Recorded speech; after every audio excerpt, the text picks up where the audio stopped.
जय हिंद। मैं Naveen Kumar Singh, director platform education centre private limited Patna. RRC group D का भी एग्ज़ाम चल रहा है और इससे पहले एनटीपीसी सीबीटी 1 सीबीटी 2 सारे फेज का एग्ज़ाम हुआ। और अभी टेक्निकल की बात हम करें तो अपकमिंग वैकेंसी में आपका सबसे जो चर्चित वैकेंसी है वो रेलवे, जेई का, एएलपी का, एसएससी यानी सीनियर सेक्शन इंजीनियर का, ये सारी वैकेंसी है। और जो चूंकि 2024 में इलेक्शन होना है तो उम्मीद कर सकते हैं कि 2023 से ये दौर वैकेंसी का रेलवे का टेक्निकल वाला आपका स्टार्ट हो जाएगा और अच्छी खासी संख्या में वैकेंसी संभावित है।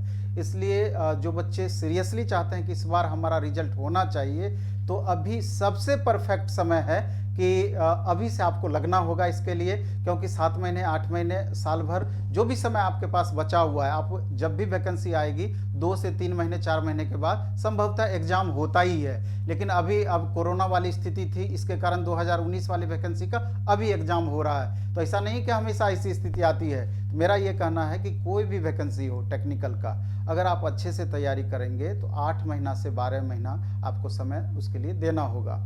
और आरआरबी जेई के लिए अभी आप जैसा कि इसमें देख रहे हैं कि जेई, डीएमएस, सीएमए, हालांकि इस 2 पोस्ट के लिए केमिस्ट्री चाहिए ऑनर्स, लेकिन जेई के लिए आपको डिप्लोमा चाहिए। बीटेक वाले बच्चों के लिए भी स्पेशल ढेर सारा वैकेंसी अपकमिंग है। तो हम चाहेंगे कि आज हमारे साथ इंजीनियर आशीष सर इलेक्ट्रिकल और इंजीनियर आशीष सर मैकेनिकल है।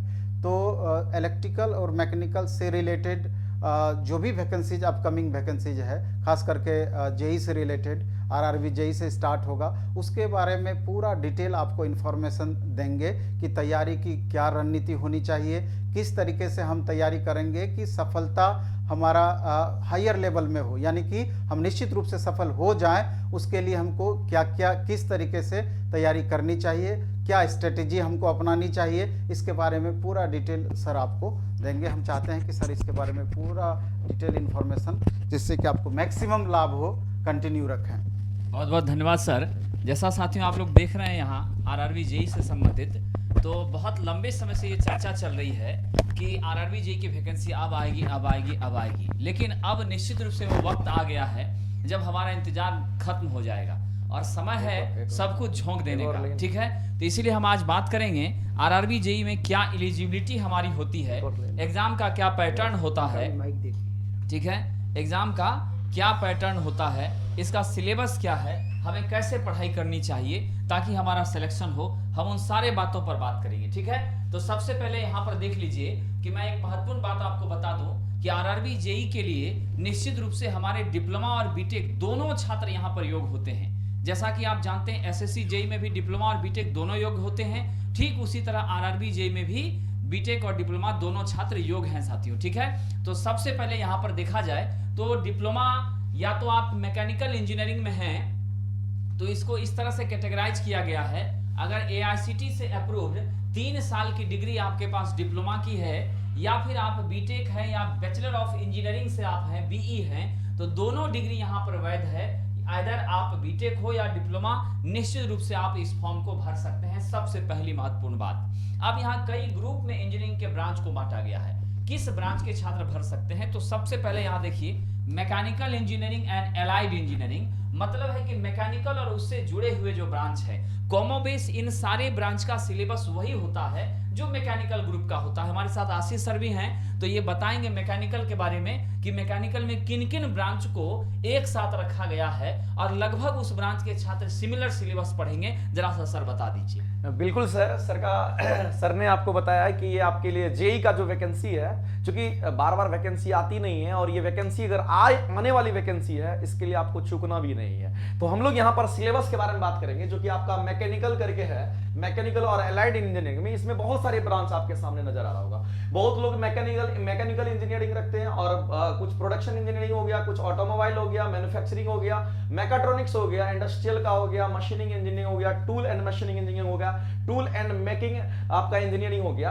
इनमें जो सबसे ज्यादा वेटेज रहता है कि जहां से ज्यादातर पोस्ट रहते हैं आपके आरआरबी जेईई में, वो आपका ये वाला पोर्शन हो गया, इसके बाद ये वाला पोर्शन हो गया, उसके बाद हम लोग बात करेंगे मैन्युफैक्चरिंग इंजीनियरिंग का रहता है, और फिर अगर हम बात करेंगे तो ऑटोमोबाइल का रहता है। तो ये मेन 4 है। बाद बाकी इनका थोड़ा सा कम रहता है, इनके सीट कम रहते हैं, लेकिन इनका सीट थोड़ा ज्यादा रहता है। तो अगर हम बात करेंगे जैसे कि मैकेनिकल का पार्ट होता है, तो मैकेनिकल का कुछ चीज होता है जो कि कॉमन सब लोगों को पढ़ना होता है, लेकिन कुछ चीज है कि जो आपको स्पेसिफिक पढ़ना पड़ेगा, जिससे रिलेटेड आपका जो ब्रांच है। जैसे कि अगर हम बात कर लेते हैं ऑटोमोबाइल के बारे में, तो ऑटोमोबाइल हमारा यहाँ पे दे रखा है, तो ऑटोमोबाइल में हम लोगों को मैकेनिकल का भी कुछ पढ़ना पड़ता है, जो कि मैकेनिकल का अपना कोर ब्रांच का होता है। लेकिन कुछ चीज जो होते हैं जो कि मैकेनिकल के रहते हुए ऑटोमोबाइल में होता है, जैसे कि अगर हम बात करेंगे हमारा आईसी इंजन वगैरह का पार्ट आता है, इंटरनल कंबशन इंजन का आता है पार्ट, जिसमें हम लोग एसआई इंजन और सीआई इंजन दोनों को पढ़ते हैं, जिसमें ऑटोमोबाइल आपका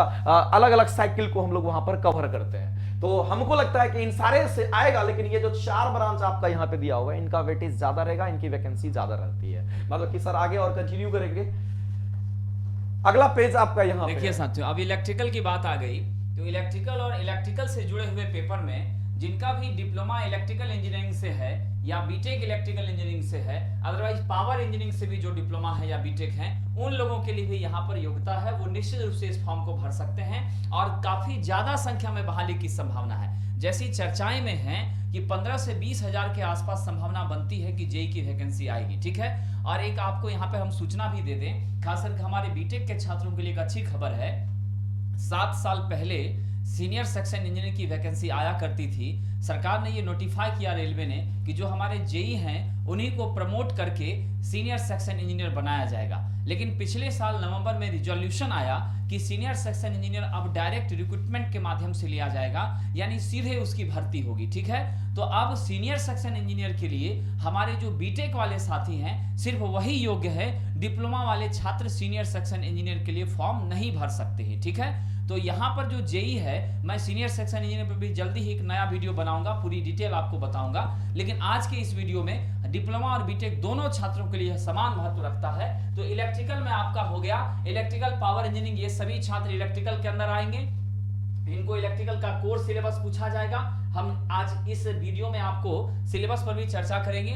दूसरा हमारा है इलेक्ट्रॉनिक्स का। ऐसा नहीं कि इलेक्ट्रॉनिक्स की पीएसयू में वैकेंसी नहीं आती है, आती जरूर है। तो इलेक्ट्रॉनिक्स से अगर आप हैं, इंस्ट्रूमेंटेशन एंड कंट्रोल से हैं, कम्युनिकेशन इंजीनियरिंग है, ठीक है, तो ये सारे छात्र हमारे जो हैं ये टोटल के टोटल किस में आ जाते हैं, इलेक्ट्रॉनिक्स ग्रुप में आ जाते हैं। कंप्यूटर को भी उसी के अंदर रखा गया है, इंफॉर्मेशन टेक्नोलॉजी को भी इसी के अंदर रखा गया है। तो इलेक्ट्रॉनिक्स और अलाइड में ये सारे ब्रांच आपके आते हैं, ठीक है। फिर सिविल इंजीनियरिंग को सेपरेट कर दिया।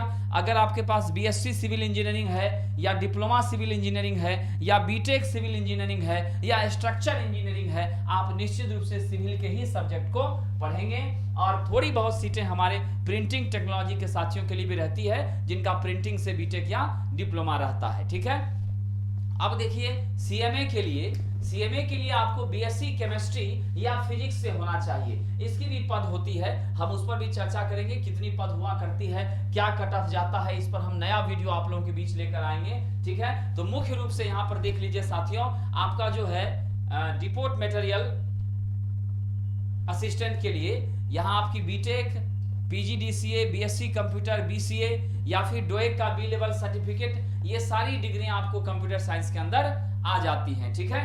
चलिए तो सर जरा एज पर चर्चा कर लिया जाए। ये तो एज क्या रहता है? ये तो सर बहुत बड़ा फैक्टर होता है, लोगों को कंफ्यूजन भी रहता है इसमें कि हम फॉर्म भर पाएंगे या नहीं भर पाएंगे। तो आपके लिए आपके सामने में आपका क्राइटेरिया है, जो कि एज का क्राइटेरिया बहुत अहम होता है एग्जाम के लिए। तो आपका आरआरबी जेईई का जनरल कैटेगरी के लिए अगर हम देखते हैं तो उनके लिए मिनिमम जो है वो 18 साल का। देखिए मिनिमम जो होगा ये सबके लिए फिक्स है कि 18 मिनिमम होना ही चाहिए, लेकिन मैक्सिमम में थोड़ा सा वेरिएशन आ जाता है कैटेगरी को लेकर के। तो हम लोग बात करेंगे तो मिनिमम तो हमारा सब यही है, लेकिन अगर मैक्सिमम में देखेंगे तो जनरल कैटेगरी के जो स्टूडेंट होंगे उनका एज का क्राइटेरिया होगा 33 ईयर्स होगा। और अगर इसी में अगर हम 3 साल का एडिशन कर देते हैं, 3 ईयर्स का अगर हम इसमें एडिशन कर देते हैं, तो ये आपका हो जाता है ओबीसी वालों के लिए। और फिर अगर उसी में अगर आप 2 साल का और एडिशन इसमें अगर हम हम लोग कर देते हैं यहाँ पर 2 साल का, तो वहां पर हमारे लिए आ जाता है कि SC/ST के सारे कैंडिडेट्स हमारे इसमें आ जाएंगे। ओवरऑल हम ये कह सकते हैं कि जो हमारे SC/ST के कैंडिडेट्स हैं इनको 5 साल का छूट मिलता है, और जो OBC वाले हैं उनको 3 साल का छूट मिलता है। बाद में क्या अगला स्लाइड में सर बताएंगे आपको। यानी अल्टीमेटली आपने देखा कि हमारे ओबीसी के साथियों के लिए 36 ईयर आपका क्या है, अधिकतम उम्र है, ठीक है। और आपके SC/ST के लिए कितना था सर? 38। SC/ST के लिए 38 था, ठीक है।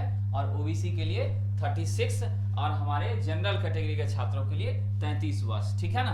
अब जो है एग्जामिनेशन 2019 में जो लिया गया था आरआरबी जेई का, उसके 2 चरण थे, ठीक है। तीसरा चरण जो है वो डॉक्यूमेंट वेरिफिकेशन और मेडिकल एग्जामिनेशन था। तो आपकी पहली जो स्टेज होती है वो आपकी कंप्यूटर बेस्ड टेस्ट होती है। ये सभी के लिए कॉमन होती है, ऑल ब्रांचेज के छात्रों के लिए, जो भी आपकी डीएमए है, सीएमएस है, सारे पदों के लिए, जेई के लिए, सब के लिए क्या होती है, कॉमन होती है साथियों। लेकिन ये ध्यान रखिएगा कि CBT 1 ये सिर्फ स्क्रीनिंग के लिए होता है, समझ गए कि नहीं साथियों, ये सिर्फ स्क्रीनिंग के लिए होता है। टोटल जो आपकी रिक्रूटमेंट है उसका 15 गुना यहाँ पर छाटा जाता है, ठीक है। 1:15 का रेशियो यहाँ पर होता है। और इसके बाद आपकी जो मेरिट लिस्ट मुख्य रूप से बनती है वो स्टेज 2 से ही बनती है।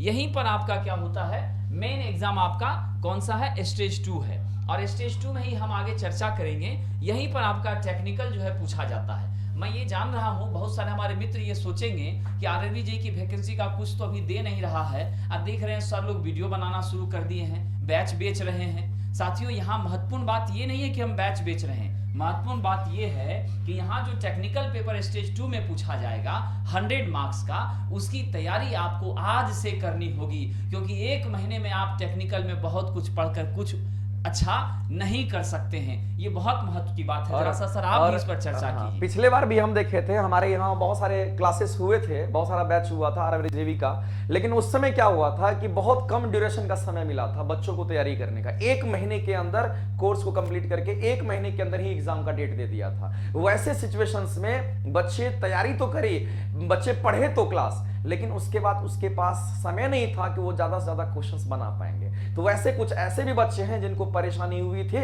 अपना फाइनली रिजल्ट को बनाने में। तो कुछ ऐसे बच्चे हैं जिनका कहना था कि सर अगर हम लोग पहले से पढ़ लिए रहते तो आज की डेट में ये चीज हमारे साथ नहीं होता। इसीलिए ये वाला जो चीज है इसका बहुत ही बड़ा योगदान होता है, जिसमें सिर्फ और सिर्फ आपको टेक्निकल की बहुत ज्यादा महत्व होती है। क्योंकि नॉन टेक तो आपको पता ही होता है, लेकिन टेक्निकल का जो है जब तक आप लगातार नहीं पढ़ेंगे, जब तक लगातार टेस्ट और डिस्कशन नहीं करेंगे, तब तक आपके कमांड में ये नहीं रहेगा। निश्चित रूप से सर क्या है कि क्वेश्चन डिस्कशन के बिना सिलेक्शन एकदम संभव ही नहीं है, ठीक है कि नहीं। और जब आप स्टेज 2 को पार कर लेते हैं साथियों, फिर आपका डॉक्यूमेंट वेरिफिकेशन होता है, मेडिकल होता है, और देन आपकी सिलेक्शन हो जाती है, ठीक है ना। ये मुख्य बातें हैं। आइए जरा हम बात करें स्टेज 1 में क्या क्या स्थितियां हैं। सबसे पहली बात तो स्टेज 1 या स्टेज 2 कोई भी एग्जामिनेशन है, 1/3 आपकी क्या होती है, नेगेटिव मार्किंग होती है। लेकिन मैंने जैसा अभी कहा कि ये स्टेज 1 सिर्फ और सिर्फ क्या है, क्वालिफाइंग नेचर का होता है। अगर आप इसको क्वालिफाई करते हैं तब आप स्टेज 2 के लिए एलिजिबल होते हैं। मेरिट लिस्ट सिर्फ और सिर्फ कहां से बनेगा, स्टेज 2 से बनेगा। और क्वालिफाइंग मार्क्स कितना होना चाहिए, अनरिजर्व कैटेगरी के लिए कम से कम 40%। ये मत समझिएगा कि 40% ही ला करके हम चले जाएंगे, ये डिपेंड करेगा कट ऑफ पर। बिल्कुल सर, बहुत बच्चे को कंफ्यूजन हो जाता है कि ये जो मिनिमम क्वालिफाइंग मार्क्स है ये सिर्फ आपका ये है कि इतना लाना ही है आपको। अगर आप इतना लाते हैं तो आप एलिजिबल हैं इस एग्जाम को क्रैक करेंगे। लेकिन डिपेंड करेगा कि आपका कट ऑफ जो है वो टॉपर का कितना होता है और आपका कितना होता है। इन सारे वेरिएशंस को देखते हुए किसी का मेरिट तैयार होता है। बात कि सर आपको आगे ओबीसी के लिए 30% है, एससी के लिए 30% है, एसटी के लिए कितना है, 25% है। साथियों देखिए सब्जेक्ट्स क्या क्या पूछे जाते हैं, ठीक है। सबसे पहले हम मैथमेटिक्स पे आते हैं। मैथमेटिक्स से 30 क्वेश्चंस आपके होते हैं और मार्क्स भी कितना होता है, 30 होता है। फिर जनरल इंटेलिजेंस और रीजनिंग से 25 क्वेश्चन होते हैं, मार्क्स भी कितना होता है, 25 होता है। जनरल अवेयरनेस से साथियों 15 क्वेश्चन होते हैं, मार्क्स भी कितना होता है, 15 होता है। और जनरल साइंस से आपको 30 प्रश्न होते हैं, अब मार्क्स भी कितना होता है, 30 होता है, ठीक है। तो टोटल अगर जोड़ दें तो 100 आपके प्रश्न होते हैं, 100 आपके क्या होते हैं, मार्क्स होते हैं, ठीक है। लेकिन 100 क्वेश्चन के लिए समय की बाध्यता होती है मात्र 90 मिनट। कितना समय साथियों, मात्र 90 मिनट, यानी इसको भी हल्के में लेना आपके लिए अच्छा नहीं है। यहाँ भी प्रैक्टिस की बहुत जरूरत है, नहीं तो लैकनेस ऑफ टाइम की वजह से आते हुए क्वेश्चन को आप नहीं बना पाएंगे, तो फिर आप स्टेज 2 में कैसे जाएंगे, है कि नहीं है? और सबसे बड़ी बात है कि जितने लोग सर तैयारी करते हैं अपने बिल्कुल। यहाँ पे नॉन टेक का क्लास चलता है हमारे यहाँ, हम देखते हैं कि बहुत सारे ऐसे स्टूडेंट हैं जिनके लिए नॉन टेक बहुत आसान होता है। वो कहाँ फंसते हैं? तो वो टेक्निकल में फंस जाते हैं। क्यों? क्योंकि वो टेक्निकल पर ध्यान नहीं दे पाते हैं, क्योंकि टेक्निकल के सारे सब्जेक्ट को बहुत भी स्पेसिफिक ढंग से पढ़ना होता है, क्योंकि विदाउट समझे हुए आप उस सब्जेक्ट में कुछ कर ही नहीं सकते हैं। तो ये चीज जरूरी होगा कि आपको जो स्टेज 2 होगा वो आपके लिए कितना इंपॉर्टेंट रखता है। मुख्य बात सर ऐसा है कि कम से कम हमारे लिए आवश्यक होता है टेक्निकल में खास करके कि हम निश्चित रूप से थ्योरी की क्लास पढ़ने के बाद हमारा क्वेश्चन प्रैक्टिस हुआ, फिर जो क्लास में क्वेश्चन प्रैक्टिस हुआ उसको रिवीजन भी करना बिल्कुल, है, बिल्कुल, ठीक है। ये सारी चीजें हैं। ऑनलाइन ऑफलाइन टेस्ट भी हमको देना है, जिससे हमारा एक्सपीरियंस बढ़ेगा, तो हमको कंप्यूटर पर सीबीटी पर एग्जाम देने में दिक्कत नहीं होगी। सबसे बड़ी बात तो सर ये है कि अपने यहाँ कि टेस्ट का डिस्कशन होता है। बिल्कुल, बिल्कुल। आप देखिएगा कहीं पे टेस्ट का डिस्कशन आपको नहीं मिलेगा, और इफेक्टिव डिस्कशन। यानी कहने का मतलब है अगर एक क्वेश्चन करने के लिए आप टेस्ट में गए तो उस एक क्वेश्चन से आपके 4-5 क्वेश्चन भी तैयार हो जाएंगे। जब आप टेस्ट का डिस्कशन लेंगे, जब जेई का टेस्ट का डिस्कशन लेंगे, तो हमको लगता है कि क्वेश्चन आपसे नहीं छूटेगा। आप सिर्फ अगर टेस्ट दे देंगे, अगर पहले से पढ़ा हुआ है तो कोई बात नहीं है, सिर्फ टेस्ट दे दीजिएगा तो आपका बहुत अच्छा प्रिपरेशन हो जाएगा। लेकिन जिनका नहीं पढ़ा हुआ है उनके लिए तो हम लोग तैयार हैं कि उनको बूस्ट करने के लिए, उनके पास कंटेंट देने के लिए और उनको उस लेवल तक ले जाने के लिए। बिल्कुल बिल्कुल। आगे चलते हैं सर, अगले स्लाइड में हम लोग देखते अगला हैं है हमारा सर सीबीटी 2। हालांकि यहाँ भी 1/3 नेगेटिव मार्क्स है, और यही आपका क्या है साहब, निश्चित रूप से आप समझ लीजिए यहीं से आपकी क्या होगी, मेरिट लिस्ट बनेगी।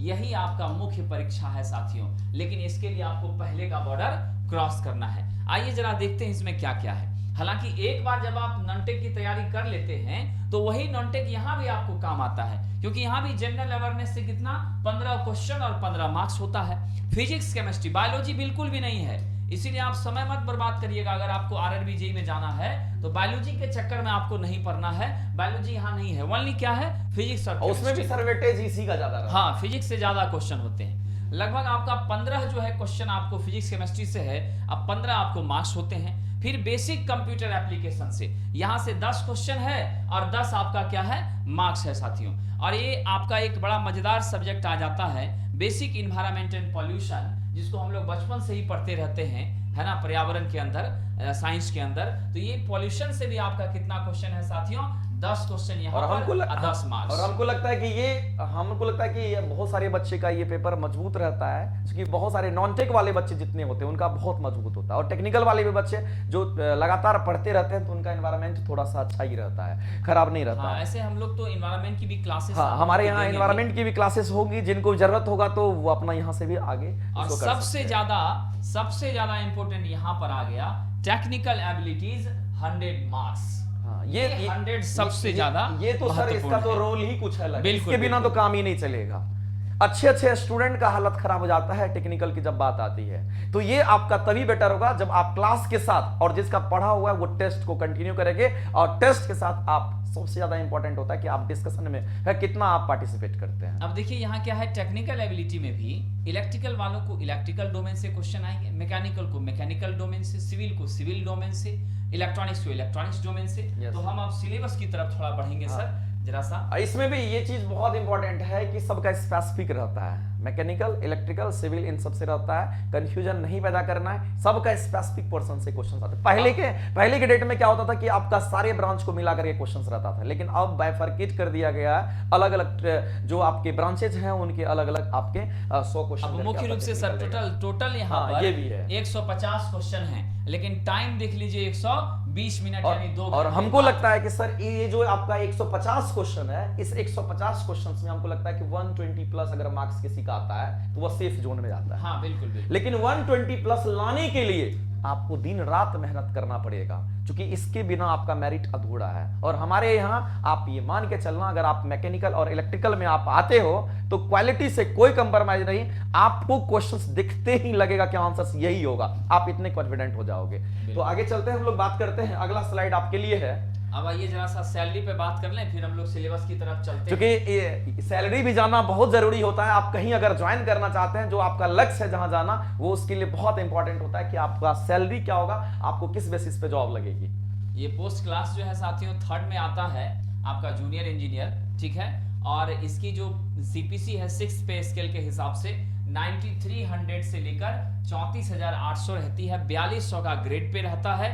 बेसिक आपका 6 सीपीसी से 13,500 और आपके 7 से 35,400, यानी लगभग आप समझ लीजिए 50,000 से लेके 68,000 के बीच में डीए टीए ये सब मिला करके 58, 60, 65 के आसपास जरूर आपकी सैलरी पहुंच जाती है साथियों। और ये सैलरी हमें लगता है कि अच्छी सैलरी मानी जाती है। इतना सैलरी अगर आपको मिल रहा है, खास करके रेलवे में, 1 दिन 2 दिन पहले ही क्रेडिट हो जाता है आपके अकाउंट में। जब आप जाएंगे रेलवे में, आपकी पोस्टिंग होगी तो आपको पता चलेगा। नहीं अगर कोई होगा तो उनसे आप पता करना कि आपकी सैलरी एकदम टाइम पे आती है, उससे आपको कहीं परेशानी नहीं होगी। और जो आप पड़ता है शनिवार को आ जाता है। हाँ, आपको पहले ही आ जाएगा। और दूसरी बात यह है कि कभी कभी अगर आप ओवर टाइम अगर ड्यूटी करते हैं तो उसके भी आपके पैसे मिलते हैं वहां पर। सबसे बड़ी बात यह है, और ये भारत सरकार का सबसे बड़ा चीज ये है कि लोग इसी के बेसिस पे लोग संतुष्ट होते हैं वहां पे। आगे चलते हैं, अगला स्लाइड है। आइए हम लोग सिलेबस पे चर्चा करते हैं। जो CBT 1 में सिलेबस है साथियों, यही आपको 50 मार्क्स में कहां पर कॉमन हो जाते हैं, CBT 2 में भी कॉमन हो जाते हैं, वहां भी आपको मदद इससे मिल जाती है। तो हमारा सबसे पहला है मैथमेटिक्स, जिसमें नंबर सिस्टम है, बॉडमास का रूल है, डेसिमल है, फ्रैक्शन है, LCM SCF है, ये सब प्रॉफिट लॉस है, अलजेब्रा है, फिर आपका जनरल इंटेलिजेंस रीजनिंग है, जिसमें आप लोग रिलेशन, सैलोगिज्म, जमलिंग, स्टेटमेंट, आर्गुमेंट ये सब पढ़ते हैं। तो ये सारी चीजें हैं। हम लोग थोड़ा सा साइड हो जाते हैं, जिन बच्चों को स्क्रीनशॉट लेना होगा वो ले लेंगे सिलेबस, ठीक है। चलिए अब आगे बढ़ते हैं। अगला ये भी है, जनरल अवेयरनेस का है और साथ साथ में जनरल साइंस। देखिए पूरा क्लियरली लिख दिया, नहीं लाइफ साइंस भी है सर। लाइफ साइंस आपको CBT 1 में है, और CBT 1 में, CBT 2 में आपका फिजिक्स और केमिस्ट्री है। ध्यान रखिएगा, ये जनरल लाइफ साइंस जो दे रखा है, ये आपका जो आपका स्क्रीनिंग वाला जो पेपर होगा उसमें आपके ये होंगे, यानी कि पहला स्टेज में ये भी होगा यहाँ पर। चलिए आगे हम लोग बात करते हैं CBT 2 के सिलेबस पर। इसमें जनरल अवेयरनेस आपको जो पहले था वहीं से आपका काम हो जाता है, और आपका नया में आ जाता है क्या कि मैं बायोलॉजी हटा दिया, लाइफ साइंस हटा दिया, सिर्फ क्या फिजिक्स और केमिस्ट्री 10th स्टैंडर्ड के आपके CBSE बोर्ड के सिलेबस, ठीक है। और फिर आपका बेसिक कंप्यूटर के अंदर आ जाइए। तो बेसिक कंप्यूटर में आपको आर्किटेक्चर ऑफ कंप्यूटर है, इनपुट आउटपुट है, स्टोरेज है, नेटवर्किंग है, डाटा रिप्रेजेंटेशन है, इंटरनेट, ईमेल है, ये सब जो बेसिक कंसेप्ट होता है वहीं से आपको क्वेश्चन पूछता है। अब फिर आपका इन्वायरमेंट 10 मार्क्स का। तो इन्वायरमेंट में आपका adverse effect of environment, pollution है, नॉइज पॉल्यूशन है, water pollution, air pollution, waste management, ये सारी चीजें हैं जो कि बहुत ही आनंददायक और इंटरेस्टिंग होती है। और इसमें सर ये भी है कि ये 10 मार्क्स का आपका होगा, ये 10 मार्क्स का होगा, ये ऊपर वाला भी ये भी आपका 10 मार्क्स का होगा, ये 10 मार्क्स का ये भी होगा। और इसके बाद ऊपर में जो है ये आपका नहीं, ये 15 मार्क्स का होगा। हाँ, ये जो है आपका 15 मार्क्स का होगा ये वाला, और ये वाला भी आपका 15 मार्क्स का होगा। टोटल आप देखेंगे तो हाँ, टोटल 50 मार्क्स के हो जाते हैं। तो इसका भी एक अहम रोल होता है। लेकिन अगर कोई CBT 1 का तैयारी करेंगे तो उनका ऑटोमेटिक ये बढ़िया पोर्शंस हो जाएगा। लेकिन आपको काम कहाँ करना है, अब आएगा काम, वो हम अब है महत्वपूर्ण समय। तो ये वाला चीज। आइए जरा सा हम बात करते हैं अब हमारे इलेक्ट्रिकल के लिए जो महत्वपूर्ण पेपर हैं उस पर हम चर्चा कर लेते हैं। साथियों, इलेक्ट्रिकल में RRB JEE के लिए नेटवर्क थ्योरी और बेसिक इलेक्ट्रिकल इंजीनियरिंग, यहाँ से काफी प्रश्न होते हैं। फिर आपका पेपर है इलेक्ट्रिकल मशीन, फिर आपका power system, measurement, electrical measurement and instrumentation, basic electronic, utilisation of electrical energy and power electronics, ये सारे से आपके क्वेश्चंस होते हैं। हम अगले वीडियो में क्या करेंगे तो आपको अलग अलग चीजों पर किससे कितना पोर्शन से क्वेश्चन पूछा जाता है, प्रीवियस में पैटर्न कितना था, कट ऑफ क्या था, ये सब हम आपको आगे बताएंगे। आगे यहाँ पर है हमारे इलेक्ट्रॉनिक्स के साथियों के लिए।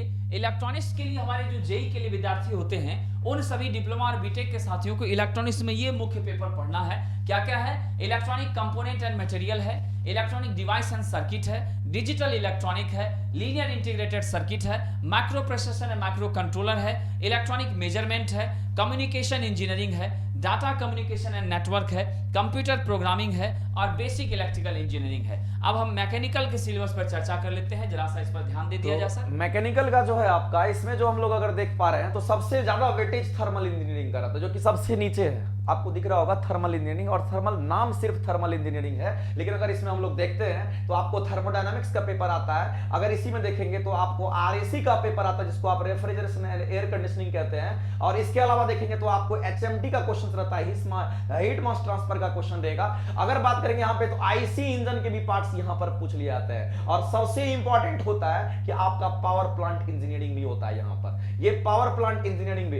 इन सबको अगर हम मिला देते हैं तो ये सब के सब हमारा मिला करके क्या जाता है, तो कहेंगे ये हमारा थर्मल इंजीनियरिंग का पार्ट कहलाता है। इनका वेटेज बहुत ज्यादा होता है क्योंकि इसमें सारे सब्जेक्ट इसी के अंदर आ जाते हैं। और इसके बाद अगर हम बात करेंगे, इनके बाद अगर हम बात करेंगे तो वो आपको पोर्शंस होगा किसका, तो वेल्डिंग का पार्ट, ग्राइंडिंग, ये सब जो आप देख पा रहे हैं यहाँ पर, मशीनिंग वाला, ये तीनों जो आप पेपर देख पा रहे हैं, इन तीनों को जो आप मिला दीजिएगा तो ये आपको प्रोडक्शन के रिलेटेड हो जाएगा। ये आपका प्रोडक्शन से रिलेटेड हो जाएगा, जिसमें आप लोगों को ये सारे पेपर आपको एक साथ कराए जाते हैं। उसके बाद आपका है फ्लूइड मैकेनिक्स और हाइड्रोलिक मशीनरी आपका यहाँ पर है। ये भी काफी इंटरेस्टिंग पेपर होता है और इसके बिना तो हमको लगता है काम ही नहीं चलना है, क्योंकि ये बहुत इंपॉर्टेंट आपका सेक्शन होता है। और इसके बाद देखिए आपका स्ट्रेंथ ऑफ मटेरियल्स है, जिसको आप सोम बोलते होंगे, स्ट्रेंथ ऑफ मटेरियल्स जो कि सोम होता है। और सोम यानी कि विदाउट सोम का आप घर वगैरह जो बनाते हैं, इसमें हम लोग सारी चीजों का एनालिसिस हम लोग स्ट्रेंथ ऑफ मटेरियल्स में करते हैं और मटेरियल्स के बारे में हम लोग वहां पे जानते हैं। और इसके बाद है आपका इंजीनियरिंग मैकेनिक्स। और इंजीनियरिंग मैकेनिक्स का सबसे बड़ा मुद्दा होता है कि इंजीनियरिंग मैकेनिक्स अगर आपको आता है तो सोम इजी वे में आपको समझ में आ जाएगा,